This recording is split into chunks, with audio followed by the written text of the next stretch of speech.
আসসালামু আলাইকুম। আশা করি তোমরা ভালো আছো। তোমাদের তো আল্লাহর রহমতে আমরাও ভালো আছি। এই যে দেখো, ছেলের বউ প্রথমেই তোমাদের ভাইয়া গাছ থেকে পেঁপে নিয়ে আসছে, তোমাদের সাথে শেয়ার করলাম। পেঁপেগুলো কেটে নিল। আর এই যে দেখো, আজকে ডাল রান্না করব, বোয়াল মাছ ভুনা করব,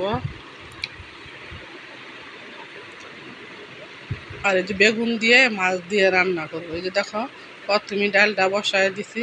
আর এই পাশে যে আমার নাতির জন্য নুডলস রান্না করা হইতেছে। আমার নাতি তারপর প্রতিদিন সকালে নুডলস খায়। আর এই যে বোয়াল মাছ, এই বোয়াল মাছ ভুনা করবো পুরা। এই দেখো, বোয়াল মাছ ভিজাইছি সকালে, বোয়াল মাছগুলো ভুনা করব।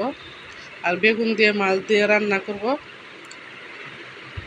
এই দেখো, ডালটা বলক আসা বসতে, ডালের মধ্যে মনে করো পেঁয়াজ, তারপরে লবণ, এগুলো সব দিয়ে দিছি, একটু আদা, একটু করে হলুদ দিলাম, কাঁচামরিচ।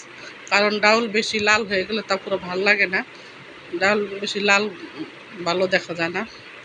এই জন্য হালকা একটু হলুদ দিলাম আর কাঁচামরিচ। তাহলে আপুরা আমার পাশেই থাকো, দেখতে থাকো। দেখতে দেখতে যদি ভালো লাগে আপুরা আমাদের ব্লগটা, তাহলে একটা সাবস্ক্রাইবার করে দিবা, লাইক কমেন্টস, খারাপ বালা যাই হয় আপুরা তোমাকে আমরা কমেন্টস করবা, বেশি বেশি লাইক শেয়ার করে দিবা। এই যে দেখো, ঢেঁড়স সিদ্ধ দিছি, ভর্তা বানাবো আজকে। আমার কাছে ঢেঁড়স ভর্তা আপুরা এত ভালো লাগে। ঢেঁড়স ভর্তা আমার কাছে অনেক ভালো, শুকনো মরিচ দিয়ে ভর্তা বানাইলে, কাঁচা পেঁয়াজ, শুকনো মরিচ, এগুলো দিয়ে ভর্তা বানাবো আজকে। এই যে ফ্রাই প্যান বসায় দিলাম, তেল দিয়ে দিলাম।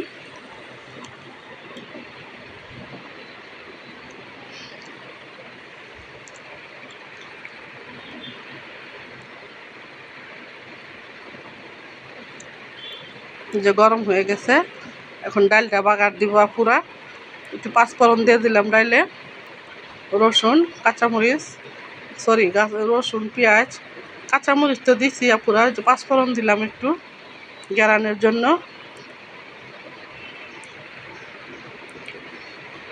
পাঁচফোড়নটা একটু ভাজা হলে তারপরে দিয়ে দিব শুকনো মরিচ,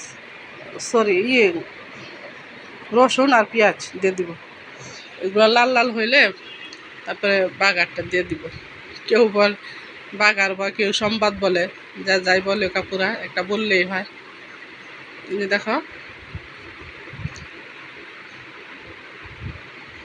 রসুনটা দিয়ে দিছি। রসুনটা একটু লাল লাল করে, রসুন পেঁয়াজ একসাথে লাল লাল করে ভেজে মনে করো বাগারটা দিয়ে দিব।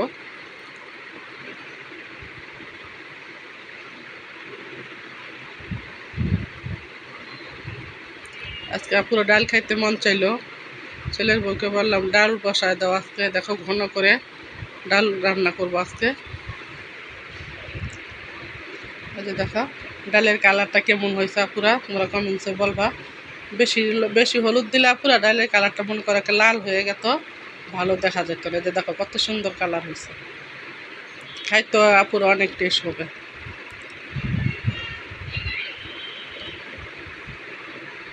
আর এই যে বোয়াল মাছ ভুনা করব, ছেলের বউকে বললাম কাঁচাই ভুনা করো বোয়াল মাছ।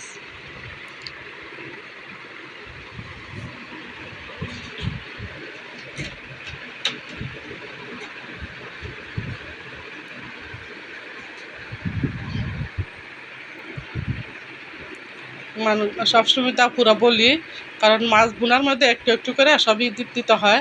কারণ একটু আদা, একটু গরম মশলা, তারপরে একটু সব একটু একটু করে দিতে হয়, জিরা দিলে পুরো ভালো লাগে। এই যে বোয়াল মাছের ভুনাটা এখন বসায় দিব,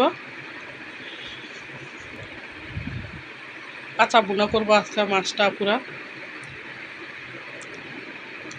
তোমরা আমার পাশেই থাকবা পুরা, তোমাদের সাথেই রাখবা, বেশি বেশি শেয়ার করবা, সাবস্ক্রাইবার করে দিবা। কারণ আপুরা আমি কোনো জায়গায় যাইতে পারি না ঘোরার জন্য, কারণ দেশের পরিস্থিতি এতদিন তো কী খারাপ গেল দেখলাই। তারপরে এখন কি রোদ ওঠে, রোদ বৃষ্টি, কোথাও যাওয়া যায় না। আর তোমাদের ভাইয়া জানো তো আমাদের ওইখানে কাজ ধরা হয়েছে, কারণ কোথাও তো এখন ঘোরা যাওয়া সম্ভব না। তোমাদের ভাইয়া থাকে কাজে, কোথাও ঘুরতে গেলে মনে করো রাগ করে, বলে আমার কাজের সময় তোমরা ঘুরবার সময়।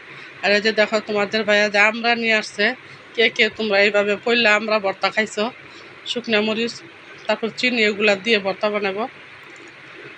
আর এই যে ঢেঁড়স ভর্তা বানায় নিলাম। শুকনো মরিচ ছিল না পুরা, এই যে আমার হেপিন হ্যান্ডের দিয়া শুকনো মরিচ আনাইলাম দোকান থেকে, আনে এই যে ভর্তা বানাইতেছে। আর এই যে আমরা ভর্তা বানাবো।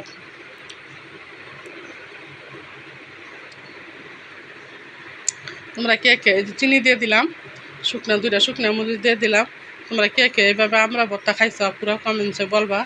আর যারা যারা না খাইছো তারা এইভাবে খেয়ে দেখবা, অনেক ভালো লাগে। এই যে আমরা ভর্তা। আর এই যে মনে করো ছেলের বউ তো এই যে বেগুন দিয়ে মাছ দিয়ে রান্না করব। তাহলে আপুর আজকের মতো এই পর্যন্তই। আল্লাহ হাফিজ।